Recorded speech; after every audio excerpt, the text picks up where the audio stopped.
நீங்க ஒரு 60 வருடத்திற்கு முன்பு எங்கே இருந்தீர்கள் அப்படின்னு நான் கேட்டேன்.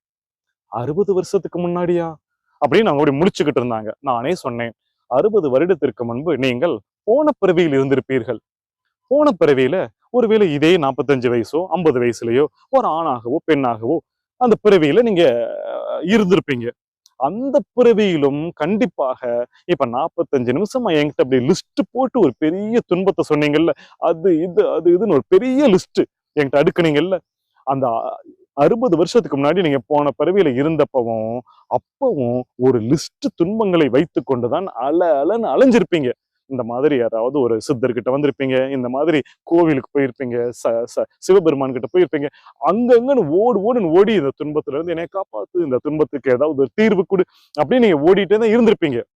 ஒரு குறிப்பிட்ட கட்டத்துல உங்களுக்கு மரணம் வந்திருக்கும். என்னுடைய கேள்வி என்னன்னா, போன பிறவியில நீங்க எக்கச்சக்கமான